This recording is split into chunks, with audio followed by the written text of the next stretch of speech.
Guhdarên hêja qehwe û felsefe dest pê dike. Qehwa xwe bigirin û kerem kin sohbeta me.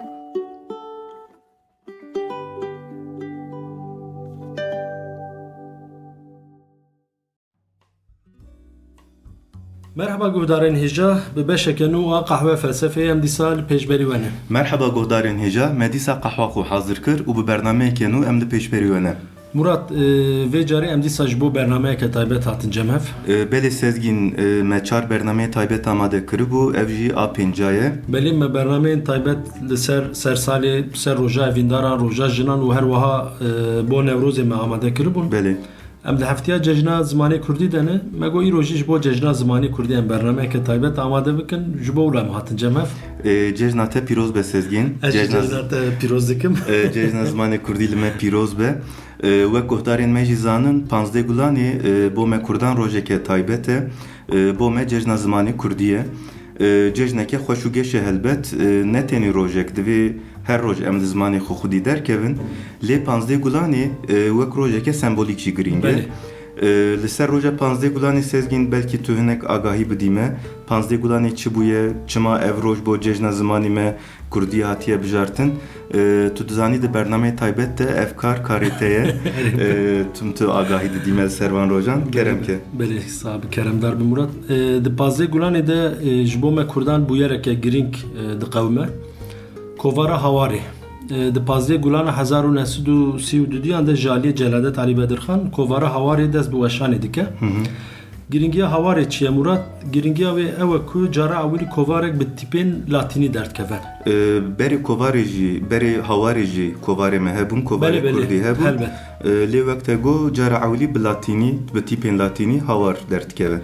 û heta hejmara 23yan bi tîpên erebî û latînî derkeve, lê piştî hejmara 23yan êdî bi temamî bi tîpên latînî derkeve û heta sala 1946yan hejmara dawî a 57 derkeve bi vî şiklî dewam dike û ji xênî zimanê Kurdî di her hejmarê de dusê rûpelên bi zimanê Fransî jî heye.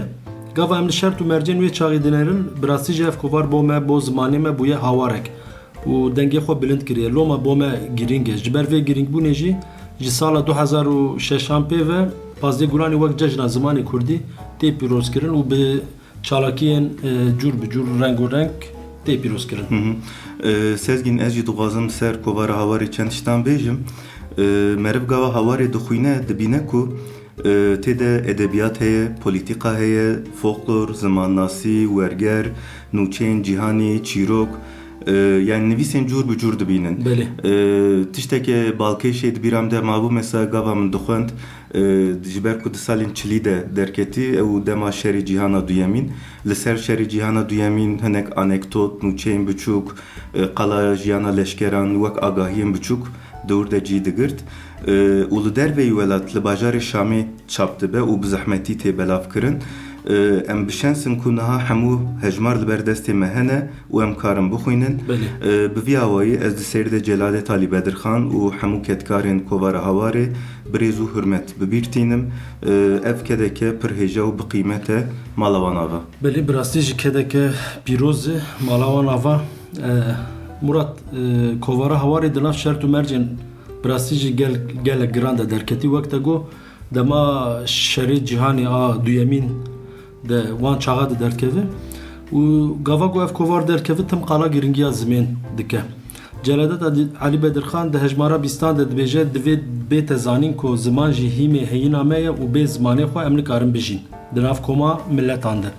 Ji ber ku milletên bindest heyîna xwe ji serdestê xwe bi du tiştan, bi qeweta du çekan diparêzin. Ol yek, ziman du. Lê heke ola milletê serdest û bindest yek bibe, hingî çek yek bi tenê ye û bend tenê ziman e. Em gava Hawarê dixwînin gotinên bi vî şikliyên li ser giringiya ziman disekinin pir dibînin. Loma bi min 15 Gulanê ji bo cejna zimanê Kurdî rojeke bi rastî watedar e, li me hemûyan pîroz be. Ez jî cejna zimanê Kurdî li me hemûyan pîroz dikim Sezgîn. Helbet ne tenê 15 Gulanê wek di serî de jî me got دویم هر روز لزمانی خو خودی درکevin به زمانی خو بخوینن به زمانی خو خبر بدن یعنی الحمدلله ام وردکن یین ورناکن جی برادناف تعریه زمانی غریب te bimînin û bijîn ew tercîha wan e cejna zimanê Kurdî bi taybetî li dê û bavên ku zarokên xwe bi zimanê Kurdî mezin dikin ez pîroz dikim sezgîn bi rastî jî di nav vê çerxa asîmilasyonê de di nav vê sîstema giran de ev kedeke mezin e û sekneke bi rûme te bimon. Ez jî cardim pîroz dikim û ez dixwazim hêdiyê diyan bikevin nav mijara xwe Murat. Me got îro cejna zimanê Kurdî ye divê rojê de em tim qala giringiya ziman dikin. Loma ez dixwazim em îro qehwa xwe vexwin û hinek li ser ziman sohbet bikin. Helbet ziman û têkiliya wê ya bi felsefeyê re. Sezgîn qehwa û felsefe ne besîme bû îja ziman û felsefe derket li serê me Xwedê dayo me bixêr kir.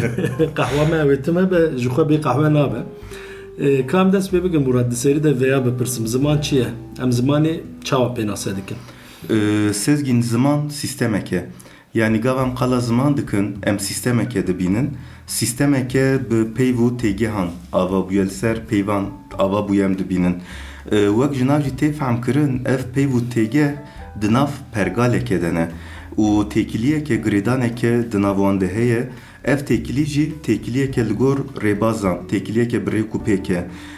Em ji vê sistemê re dibêjin ziman. û dibêjin sistema herî xweş, sistema herî şêrîn, sistema zimanê Kurdî ye. Yani zanyarên İsviçreyê werdibêjin sezgîn ez wernabêjim li gor lêkolînên kûr û giran wergotine. Ez jî wek wan difikirim Murat.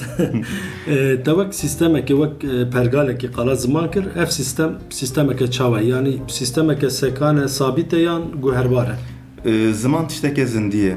Li gor jiyanê, li gor şert û mercên jiyanê ziman jî diguhere. Belê em qala sistemeke dikin, em qala çarçoveyeke dikin lê ev sistem ne tişteke sekane. Li gor şert û mercên jiyanê carna peyvên nû derdikevin, têgehên nû dikevin nav jiyana me û ev tiştên nû jî bi vê nevê guherîneke çê dike. Loma em nikarim qala sistemeke sekan bikin. Erê te got li gor şert û mercên jiyanê peyvên nû têgehên nû dikevin jiyana me carna jî peyv û têgeh ji jiyana me jî kêm dibin. Yani ji ber ku êdî nayên bikaranîn êdî di jiyanê de cih nagirin ji nav zimanê me jî derdkevin. Ev jî guherîneke çê dike ez dibêjim. Belê ev guherîn doğalî ye. Yani wek te got hinek peyv ji jiyana me an jî ji nav sistema ziman kêm dibin. Hinek peyvên nû jî tên ciyê wan digirin. Ev rewş bi tena serê xwe têkiliya nav jiyan û zimanê nîşanî me dide.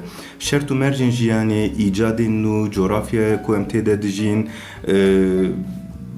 vana giş li ser ziman bandorê çê dikin û peyvan li peyvan têgehan li têgehan zêde dikin carna jî jê kêm dikin. Te got bandoreke çawa yani dikarim mînakek bidî Murat? Di nav van şert û mercan de min qala coğrafyaya kir, coğrafya ez dikarim mînakek bidim. Mînak em bêjin Eskîmoyên di nav Qeşayê de dijîn. Tu li ziman wan mêze bikî li ser Qeşayê, li ser berfê belkî peyvên cûr bi cûr hene. Yani li ser mezinbûna berfê, li ser şiklê berfê, li ser masiya, li ser candarên di nav Qeşayê de dijîn. Yani zimanekê wan ê zindî û berfirehtir heye. Gava tu li însanê li çolê dijî mêze dikî ew peyvên di nav Eskîmo de heye li cem wan tune ye. Gava em her du zimana bidin mehrev em dikarin bêjin vê zimanê ji zimanê din bilindtir e çêtir e. Jiyana wan di qeşa tune mesela. Yani li gor pêdiviya çê dibe. Tiştê ku ez dixwazim qal bikim viya ye. Loma milletên li qeraxa behrê dijîn, li çiyaya dijîn, li deşta dijîn. Yani ew coğrafya bandoreke girîng li ser ziman çê dike. Yani ser vê gotina te zimanê dewlemet ya ji zimanê feqîr mere nikar. Yani zimana mere nikar muqayese bikine. Yani ew di gava tu çandekî zimanekî têxî navendê tu dikarî zimanekî mezin bikî û zimanê din biçûk bibînî. Lê ev jî ne fikreke nêrîneke demokrat e. Yani em dibêjin her ziman her çand di nav xwe de bi qîmet e û tu ziman ji zimanekê din bilindtir nine. Baş Murat wê çaxê em karin bêjin li gor pêdiviyên însanan ziman jî şikil digirin, teşe digirin.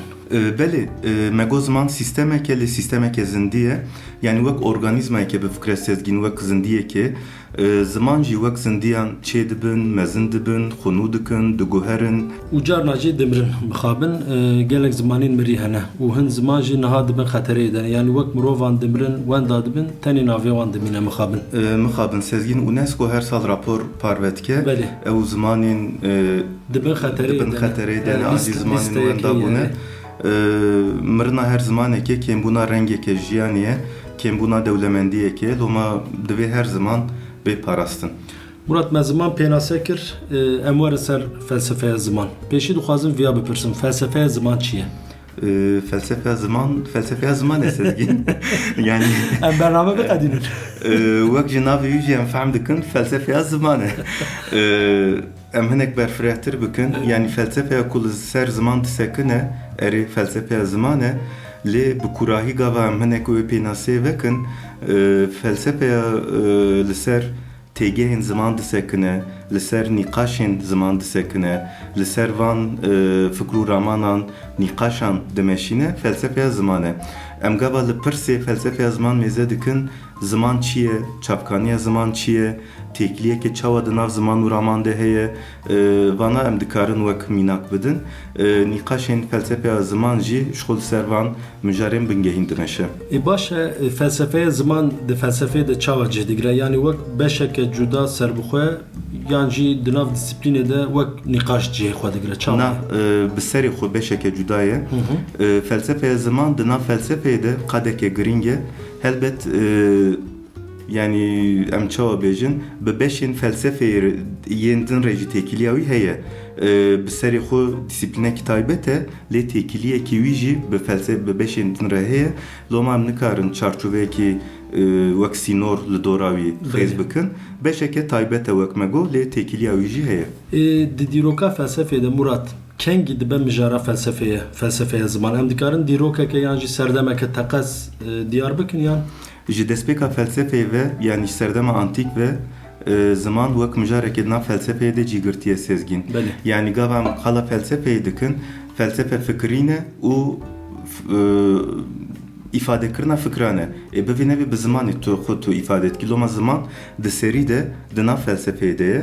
Parmenides, Platon, Aristoteles di berhemên xwe de li ser viya sekinîne, li ser ziman sekinîne. Di serdemên din de jî em mînakên wer dibînin. Lê felsefeya ziman di sed sala bîstan de êdî wek qadeke serbixwe, wek beşeke cuda û taybetî dîtin. Yani em dikarin bêjin li gor beşên din beşeke nû ye. Yani qala em epistemolojiyê dikin felsefeya zanînê, qala ontolojiyê dikin felsefeya hebûnê em bêjin, estetik, etik vana hema bêje ji serdema antik de di destpêka felsefeyê de hene wek beşeke cuda lê felsefeya ziman di sed sala bîstan de em bêjin nû derketiye. Di vê sed salê de yani di sed sala bîstan de li ser felsefeya ziman de kîjan filozof xebitine Murat yani ji navên girîng tu karî çend mînakan bidî? Helbet gelek filozof hene, ji van filozofa hinek rasterast yani bi taybetî li ser felsefeya ziman xebitîne, hinek jî di beşên xwe din de cih dane felsefeya ziman em wer bêjin. Nietzsche simbêl pereşût her çi qas wek filozofekî sed sala nozdan derbas be jî yani dîsa gîştiye sed sala bîstan Nietzsche zimanê wek hakîqateke dibîne Sezgîn. Dibêje hakîqateke giring e ziman û li ser ahlaqê, li ser hebûnê, li ser dînê bandoreke mezin çêdike. Yani gava van tiştê dijmêre tu dibînî ahlaq, hebûn, dîn vana di felsefeyê de têgehên giranin. O dibe ziman li ser vana bandoreke mezin çêkiriye. Dîsa filozofên wek Foucault û Derrida bi taybetî li ser têkiliya ziman û ramanê sekinîne. Heidegger di sed sala bîstan de di ontolojiyê de filozofekî navdar e bi awayekî ontolojîk ziman nirxandiye û zimanê wek çavkaniya hebûnê nîşan daye. Dibêje ziman mala hebûnê ye. Yani merev dikare bi zimanê xwe hebûna xwe îfade bike. hebûna xwe ava bike. Lê gava wek beşeke cuda û serbixwe qala felsefeya ziman bikin, divê em qala Wittgenstein bikin. Wittgenstein navekî xweş û karizmatîk e, bi rastî lê nivîsa wê wek got dirêj e hinek. Te got dirêj e, wê çaxê navê wê rastî bêjim Sezgîn, Ludwig Joseph Johann Wittgenstein. Wê çaxê ez zû pirsa xwe bipirsim yana navê wî her diçe dirêjtir dibe? Wala baş ku Wittgenstein ne li van dera mezin nebiye ya navê bikirana Vito tiştekî wer. Erê em nava Tu giraniya mêrik nedime. em nava kin dikin. Kî ye ev Wittgenstein? Yani qasî ku min fam kir di felsefeya ziman de nûnerekî temsîlkarekî giring e. Çi kiriye li ser çi xebitiye? Sezgin Wittgenstein ji Avusturyayê ji Wiyanayê li Wiyanayê çêbûye mezin biye. Ji bo wext baş pê fehm kirin di sala 19 de çêbûye, yanî di sala 1889 de çêbûye û 1951 de jî miriye. Berhema wî herî giring Tractatus e. Çi ye Tractatus? Yani wateyeke wê ya taybet heye yan? Sezgin ev 15-16 beş em çê dikin tehîn jî latînîne elimiye, yanî nizanim. Tractatus navê dinozora tîne bîra Murat. Nekevim nav meselê. Yani ji nav navê dinozora ez tenê Micropachycephalosaurus zanim, ev jî xwarziyê misal bin mala nava. Tractatus sezgin bi latînî ye. Bi latînî tê watiya lêkolînê. Yani em navê orijinal berhemê orijinal bêjin Tractatus Logico-Philosophius, yani lêkolîneke li ser felsefeya ziman. Gava ez bi latînî dibêjim, ez hinek bi devoka Diyarbekirî latîniya Diyarbekirê dibêjim. İdare bikin tişna. Lê ez bawerim tê fehm kirin. Erê nana tê fehm kirin. Li ser naveroka berhemê hinekî agahî bidme, belkî guhdarên me yên tûre bixwazin bixwînin ya jî ser bixebitin hebin Murat. Ez agahî bidim, pirtûk ji heft hevokan pêk tê Sezgîn. Tenê heft hevokin. Lê ew heft hevok ji alî Wittgenstein têvekirin, ravekirin, şîrovekirin, loma berhemek, yani em dibêjin pirtûk, lê bingeha wî heft hevokin. Di berhemeke giring e ser felsefeya ziman, bi taybetî li ser têkiliya ziman û mantiqê sekiniye. Ev jî ne tesadüfe, yani gavam li şert û mercên Wittgenstein, serdema Wittgenstein tê de jiyaye, o bi taybetî cihê lê jiyaye li Viyanayê mêze dikin. Wê demê Viyana, yani wek navenda pozitivîzm ye. Pozitivîzm di felsefeya zanînê de têgehekî ye, yani tenê tiştên ku zanistî qebûl dike, rast qebûl dike. Dibe tiştên em bi çavê xwe dibînin, tiştên em dikarin bipîvin, İspata wê bikin. Erê, bi awayekî zanistî em îspata wî bikin, dibe tiştê vana rastin. Yani tiştên metafîzik qebûl nakin. Tiştên em bi çavê xwe nabînin, qebûl nakin. Loma ew mantiq jî dibên pozitivîzma mantiqî jî li wir derdikeve, ji aliyê filozofên derdora Wiyanayê. Wittgenstein jî em bêjin derdoreke wer de mezin dibe. Loma bi taybetî li ser têkiliya ziman û mantiqê disekine. û Wittgenstein sezgîn bi awayekî mantiqî li ser pirsgirêkên felsefî disekine. Yani bi awayeke kurahî li ser têkiliya ziman û raman dixebite. Ev pirtûk jî ji bo filozofên derdora Wiyanayê dibe çavkanîke giring. Gavam dibên filozofên derdora Wiyanayê wek ekolekî em bifikirin. Yani Wiyana wê çaxê navendeke giring e û filozofên li wir dijîn wek ekoleke ava dikin. Wittgenstein ew têkiliya ku di nav mantiq û ziman de datîne pir bala filozofan dikişîne. Ji bo giringiya vê têkiliyê baş bê fehm kirin Sezgîn, gotina wî ya navdar bêjim. Sînorê zimanê min, sînorê cîhana min e. Yani bi şîroveke kurt em karin bêjin, Wittgenstein dibêje qansî zimanê xwe ez karim jiyanî fehm bikim û bi vî awayî di nav ziman û mantiqê de jî têkiliyeke xurt datîne.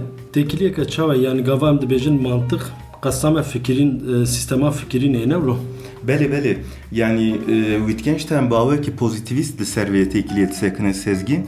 Ana gava dibe sînorê zimanê min, sînorê cîhana min e, dixwaze bêje, yani eger em wek şîroveyekê bikin, cîhanê em bi fikrê xwe, bi ramanên xwe em fehm dikin. Yani mantiq li vir dikeve nav kar. Têkiliyekê xurt di nav ziman û mantiqê de jî datîne. Dibêje hevokên îfadeyên di nav jiyanê de berteka wan tuneye divê ney nîqaş kirin. Divê erê di ziman de em qalavan tiştan dikin, lê di jiyanê de rasterast tişteke îfade nake vana. Li vir qala metafîzîkê dike. Fîzik, metafîzik. Fîzik ew cihana ku em tê de dijîn, metafîzik piştî fîzîkê. Yani beşa ku piştî fîzik dike. Navê wî jî wek metafîzik maye. Wittgenstein di hevoka dawiya Traktatosê de dibêje, yani di hevoka hefta de dibêje, divê em li ser tiştê ku nayê xeberdan bêdeng bimînin. Tiştê ku nayê xeberdan çi ne? Tiştê ku metafîzik in. Yani tiştê ku di jiyanê de em nabînin, divê em li ser xeber nedin, nekevin nîqaşê, tişteke wek tewş dibîne. Wek me got ev jî çapkaniyeke giring e, lê dûre Wittgenstein tişteke pir ecêb dike. Çi dike ya? Yani çi merak kir. Kaj kerema xure sezgin qehweke germ bidem wala qirkam zawabu qehwam jî qediye. Piştî qehwa xwe belkî bêjim ez. Tim qehwa min pêşiye diqediye te got tu pirzû vedixwî îja te qehwa xwe Ya tu zanî hinek me pir xeber da û qehwam jî sar bibû loma zû qediye. Kerem ki Murat qehwa xwe vexwe û ji kerema xwe bêje ka çi kiriye Wittgenstein? Me got Wittgenstein bi berhema Traktatosê di felsepeya ziman de wek serdemeke nû daye dest pê kirin. Lê dûre berhemeke nû derdixe bi navê lêpirsînên felsefî. Divê berhema xwe de fikrên ku di Traktatosê de aniye ziman rexne dike, pûç dike. Yani Traktatosa ku wek berhemeke giring de hat qebûl kirin, gava hat çap kirin erd û ezman pêhêjiya, ji alî nivîskarê xwe dîsa tê pûç kirin û rexne kirin. Nizam li vir Wittgenstein xwestiye çi bike? Yani gotî way şaşiyekê heye heta gedê xelkê rexne bikin, ez bi xwe rexne bikiman. û tiştekî ecêb jî heta ew rexne ji aliyê Wittgenstein hatî ziman kesekî van rexne nekirî. Behsa wî nekiriye. Yani berhemeke giring dîsa ew bi xwe rexne kiriye, hinek fikrê xwe pûç kiriye. û sezgîn li ser jiyana Wittgenstein jî tişteke giring bêjim, askerî jî kiriye di dema şerê cîhana yekemîn de. Dibêjin gava ji aliyê leşkerê İtalyan hêsîr tê girtin, li ser wî tenê ew kaxizên Traktatosê hebûne. Yani wek di şer de jî li ser xebitiye. Xebitiye. Murat bi min tişteke pir xweş e, yani ev guherîna însanan, guherîna fikran pir xweş nîşan me dide. Yani meriv divê carna li ser fikrên xwe jî bifikire ku fikrên mirov şaş be, bi rehetî dikare fikrên xwe jî biguherîne. Helbet ev pêşketine, yani tu li ser fikreke sabît bisekinî û li ser nefikrî nikarî tu tiştên nû bibînî. Di felsefeyê de taybetmendiyekê sezgîn em jê re dibêjin refleksiyon. Çi ye refleksiyon? Gavan qala felsefeyê dikin, erê felsefe fikrî ne, lê refleksiyon çi ye? Fikrîna li ser fikrînê ye. Yani tu gava difikirî, tu dûre dîsa li ser fikrîna xwe difikirî, tu kontrol dikî ka xeletiyê min hene, kêmasiyê min hene, tune hene. Loma yani tu wek du cara difikirî û fikrîna xwe kontrol dikî. Ev tiştê Wittgenstein kiriye ev e.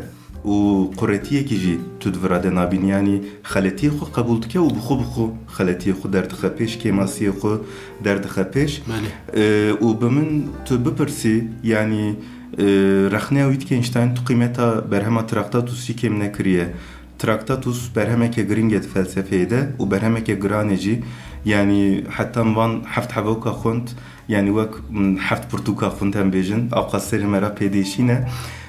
Lê wek min got rexneya Wittgenstein tu berhema qîmeta berhemê kêm nekiriye, zêdetir jî kiriye. Yani gava her du berhemên Wittgenstein tu bidî berhev bixwînî, xwendineke rexneyî çê dibe û xwendinên bi vî şeklî jî meriv pêş vedixînin. Murat, ez dixwazim em hinekî jî li ser têkiliya ziman û ramanê bisekinin. Wittgenstein jî sînorên ziman wek sînorên mantiqî û sînorê cîhanê diyar kiriye. Têkiliyeke çawa di navbera ziman û ramanê de heye? Gavan qala felsefeyê dikin, em pêvajoya fikrînê dibînin sezgîn. Fikrîn pêvajoyeke razber e û pêvajoyeke zihnî ye. Ev pêvajo jî bi têgehan dimeşe, yani gava em difikirin, em bi têgehan difikirin, em li ser têgehan difikirin. Têgeh jî ji aliyê ziman ve tên ava kirin. Loma di nav ziman û raman de em têkiliyeke dualî dibînin. Yani her du jî li ser hev bandorê dikin, tesîra wan li ser hev Belê em bi têgehên ziman difikirin û fikrê xwe jî bi ziman îfade dikin. Ev têkiliya dualî li vir derdikeve pêşiya me. Bi fikrên nû em têgehên nû ava dikin û ziman jî diguherînin.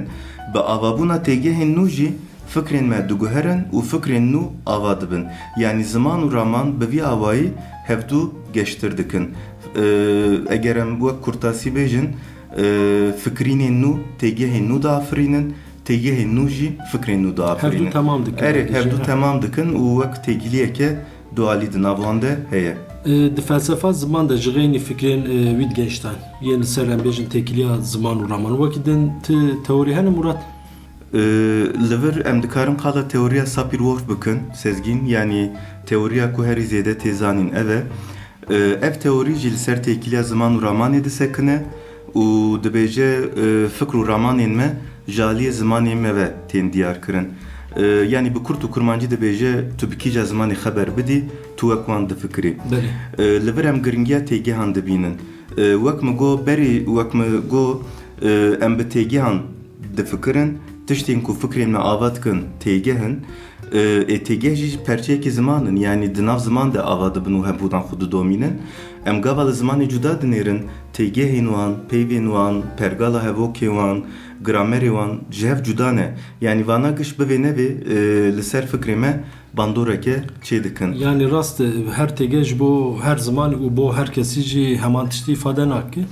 û fikrên civakê jî di nav xwe dihewîne. Wek mînak Murat xebatên feminîst. Yani dixwazin peyv û têgehên bo îfadekirina jinan biguherînin çima ji bo ku ev têgeh li ser fikrî ne wekheviyê hatine avakirin, dixwazin wan li ser wekheviyê ava bikin, ji nû ve ava bikin. Belê, yani her ziman di nav xwe de xwediyê ruhekî ye. Belê. Gava tu dikevî nav wê zimanê, tu bivê nevê di bandora wî de dimînî û tu wek wan jî, wek wê netewê jî êdî difikirî. Çimkî çavkaniyê wan tiştên ava kirine, berhemên ava kirine, sîstema ku mantiqî ava kirine, yani tu dikevî nav wê çerxê û li ser ruhê te, ser mejiyê te jî bandoreke çê dike.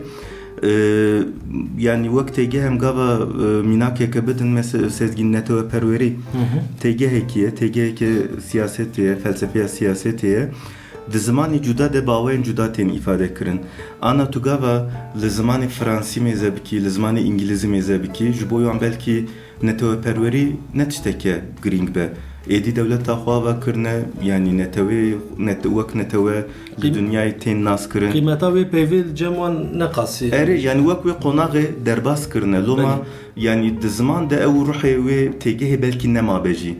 Lê milletekî wek me bifikire em hîn ji bo hebûna xwe em di ber xwe didin. Em qala heqê xwe ziman dikin, mafê xwe ziman dikin, neteweperwerî ji bo me tiştekê din îfade dike. Loma gava em gav bi zimanê xwe qalavan têgeha dikin, ji bo me jî tiştên cuda îfade dikin. Murat, qehwa me dudiya ji wayê diqede li ser ziman û felsefeya ziman tiştê dixwazî bêjî hebe kerem bik. Ya sezgîn ziman yani qadeke berfire he. Mera çi bêje wek kêm dimîne li ser û sîstemeke girîngê jî. Yani di sed sala bîstan de me got wek qadeke nû derketiye, ev jî ne tesadüf e. Di sed sala bîstan de êdî dewletên netewî derketine, her millet bi zimanê xwe xwestiye xwe derxe pêş. Tu gava li sed sala 18-mîn 19-mîn mêze dikî li Avrupayê di felsefeyê de bandora latînî pir zêde ye. Yani berhem bi latînî tên afiran. Piştî şoreşa Fransayê êdî millet filozof bi zimanê xwe dinivîsin, yani qîmeta ziman ji bo milletekî fehm dikin. Loma gava em felsefeya ziman dinirxînin, divê em li wê paşxaneya wî jî binêrin. Te got tiştê tu dixwazî bêjî heye anna, tiştê dixwazim pirin. Lê ez hinek bi Kurtî bêjim. Ziman wek me got girîng e, sîstemeke girîng e, giran e. Fikrê me, jiyana me, nêrîna me diguherîne. Bandoreke girîng li ser fikrê me çê dike, li ser ruhê me çê dike, li ser mantiqa me çê dike. Loma em gava dibêjin ziman biratenê amûreke nebîra me. Erê ji bo têkiliyê amûrekî ye, lê gava em dibêjin ziman tenê amûrekî ye, em giringiya wî pir kêm dikin. oğlum em pır zêde li ser nasekinin belki. Yani dîsa te mesela ev têkiliya ziman û ramanê gava em îfade dikin em watêkê kur lêbar bikin ew di hişê me de jî ciyekî giring bigire. Gava em dibêjin ziman tenê amûrekî ye yani wek qîmeta wî wek tiştekê bêqîmet jî tê fehm kirin. Hadî em bêjin amûrekî ye yani tenê ji bo têkiliyê amûrekî be. Amûra xwe bikarbîne yani tu çima derî amûrê xelkê bikartînî amûrê xerîba bikartînî amûra ku telmala xwe li erdê xwe çêkiriye bikarbîne. Çimkî ev amûr li gor pêdiviyên te li gor jiyana te hatiye ava kirin. Hatiye çêkirin tu çima amûrên xelkê bikartînî yani eger zimanê wek amûreke tu bibînî amûrekî me şêrîn û bi xeml û rewş û dewlemet heye. Viya jî sezgîn zanyarên İsviçreyê dibêjin. Yani divê dev ji amûrên xelkê berdin, amûrên xerîba berdin, amûrê malê, zimanê malê bikarbînin. Yani ji xwe yên derve giş kimyasalin sezgîn. Zirarê de derhê me, mejiyê me, malê çêtir e. Organik çêtir e. Hinkî tu bêje, tu yê çi bêjî li ser ziman? Murat te tiştekî ji min re nehişlê tamam. Ez jî çend gotina bikim. Rast e. Yani Murat bi rastî jî ziman ne tenê amûreke bo em bêjin danîna têkiliyan her wiha di avakirina em bêjin nasnameyê. Nasnameya netewî de fonksiyoneke wê ya gelekî giring heye. Di navbera wan kesên ku em bêjin bi zimanekî diaxifin, dipeyivin têkiliyeke giradaneke manevî çêdibe. Yani ew hissiyeta aidiyetê bi wan kesan re peyda dibe. Ew koma mirovan ku bi heman zimanî diaxifin xwe ji eynî milletî dihesibînin. Erê ez zanim helbet îstisnayên wan jî hene lê naxwazim zêde bikevim nav mesela millet çiye netebe çiye yani pênaseyên wê ew belkî mijareke din be. Tedî sezgîn carna ji bo hinek kesên bi eynî zimanê xeber bidin jî wek bi wêjekî dibêjin bi devê hev dizanin, bi zimanê hev dizanin. Yani bi wek hev difikirin. Ê hevin yani ew aidiyetê pir baş îfade dike. Ew jî rihê ziman derdixe holê. Murat her wiha ziman di parastina kelepora çandî yani mirasa çandî kültürî û têkiliyan em bêjin di navbera nifşan de jenerasyonan de rolekî wê ya mühim jî heye. Çima ji ber ku çanda devkî biriya ziman derbasî nifşên nûh dibe loma di parastina çanda devkî de fonksiyona ziman pir giring e Murat. Belê sezgîn wekte got ziman di parastina çandê de jî giring e û ez dixwazim qala rolekî wê dinê jî bikim.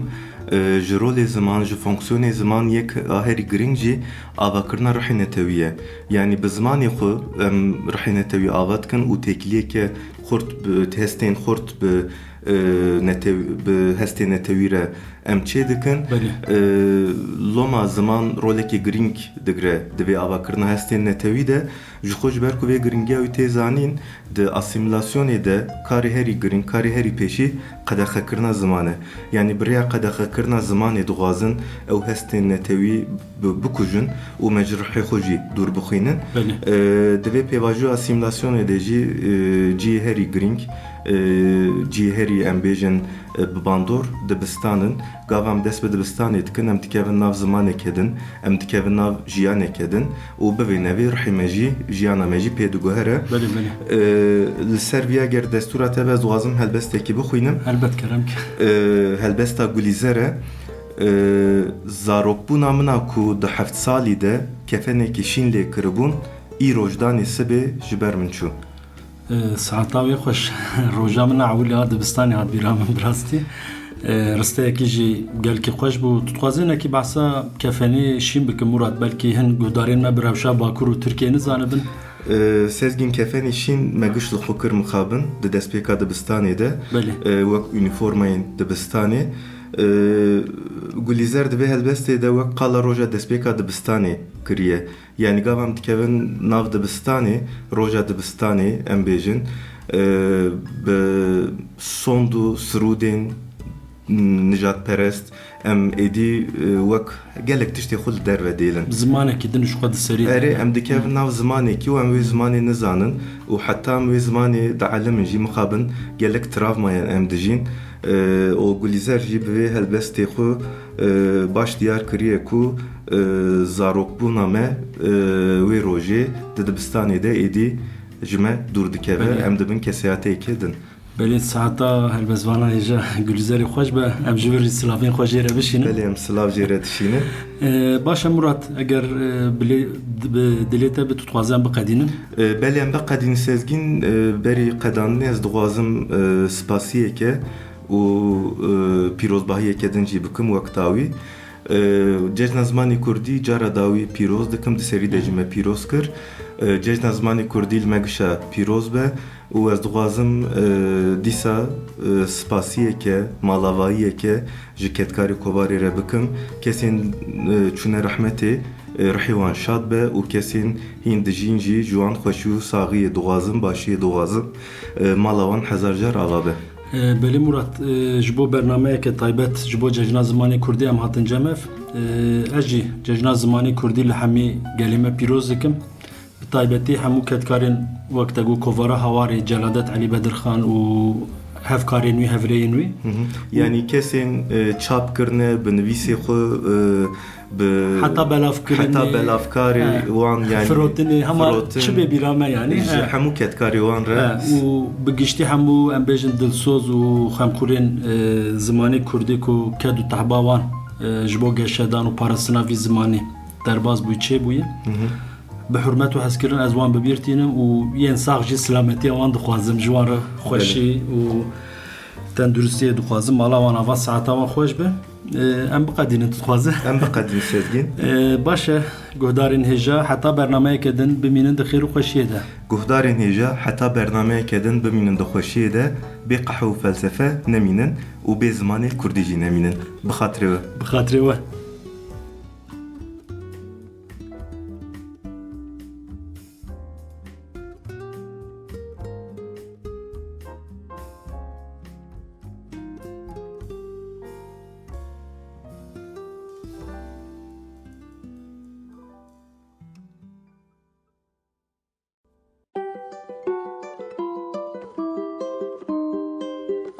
قهوه و فلسفه